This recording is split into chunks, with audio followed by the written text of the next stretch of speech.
Section 12.3, surface area of pyramids and cones. So our goal today is to find the surface area of pyramids and cones. So first, a pyramid is a polyhedron such that all the faces meet at the vertex, and we identify it by the shape of the base. When you are drawing a pyramid, draw the base first and then a point. So like here we have a triangular pyramid.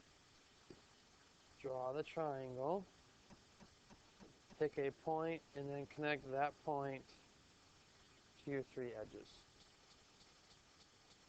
And again, as you can see here, whenever you have a hidden side, always draw a dashed line. A regular pyramid, all that means is that the base is a regular polygon.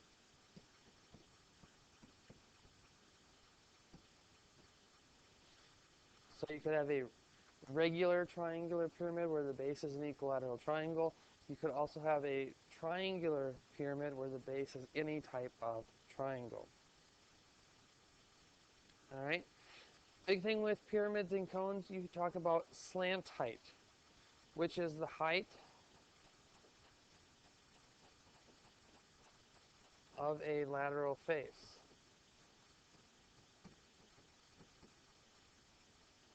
Now, some things to know about it. It is along the face, or as we want to think about it, on the triangle.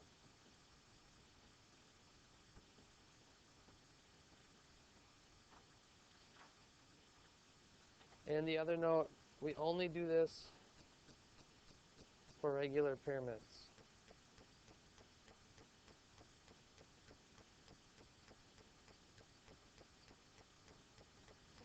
And typically the notation is the cursive L. Now, it's a little hard to see, but the slant height can be drawn on any of these faces. But when it's drawn, we'll do a brighter color.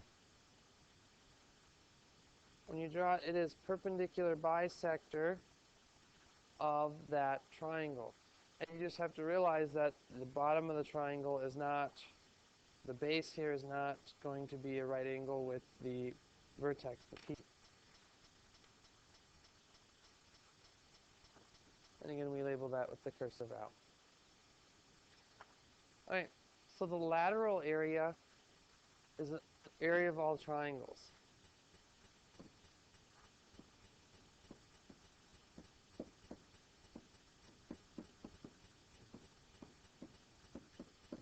That is equal to half of the slant height times the perimeter. So we say it's 1/2 PL or LP, but usually you see it written as 1/2 PL. Total surface area then, all you do is take your lateral area, the area of those three triangles, plus the area of the base, as we see here with this square pyramid. In this example, we are asked to find the total surface area of the square pyramid below. This red measurement here represents slant height, and thus our base is the square. So total surface area equals base plus 1/2 PL. Area of the base, it's a square, so it's side squared. And then it's 1/2. The perimeter, it is a square, so it is 4 sides times the length of each side. And our slant height is given to be 5.5. And now we just perform these calculations, and we get 16 plus 44, and we get that the surface area is 60, and in this case, meters. And we are still dealing with area, so our unit is still squared. Moving on to cones. A cone is a pyramid with a circular base. It is the same concept. Lateral area is half of, instead of perimeter when we're dealing with circles, we call it circumference. And slant height is still the same idea. You see some examples of cones. A funnel is actually two cones put together, but still they are examples of cones. And total surface area, again, area of the base plus lateral area. So when you talk about lateral area, you get 1/2 of 2 pi RL. The 1/2 and the 2 cancel. So we get that our lateral surface area is pi RL. And then our total surface area formula is right there, pi r squared plus pi RL.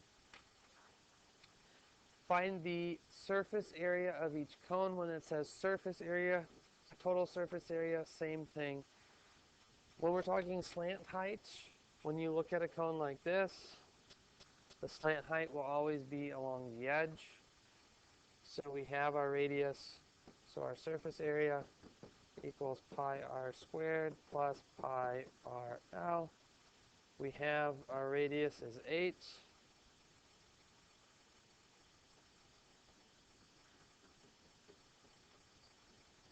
And our slant height is 14. And again, when working with these problems, I suggest keeping everything in terms of pi.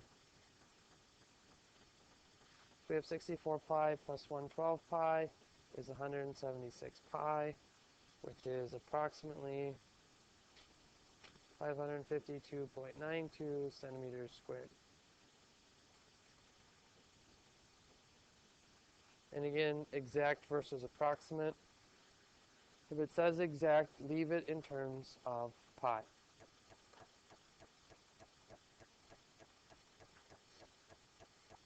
On this problem, we are given 8, but the way this is drawn is 8 represents the height. And here 12 represents the diameter, because this line goes all the way across, which means we need to bisect it to find that r equals 6. Now, if we have the radius, we have the height, we know that the height forms a right angle with the radius, thus forming a right triangle where the slant height is your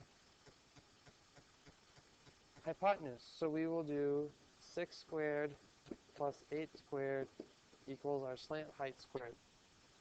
And we'll use Pythagorean theorem and solve.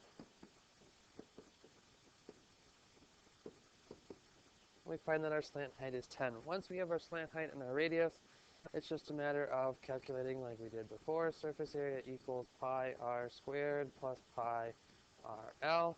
And I'll substitute in our values. So we have 6 squared plus pi times 6 times 10. And so we have 36 pi plus 60 pi. So it equals 96 pi centimeters squared, which is approximately 301.59 centimeters squared. The biggest thing on remembering these is that you are using slant height instead of actual height.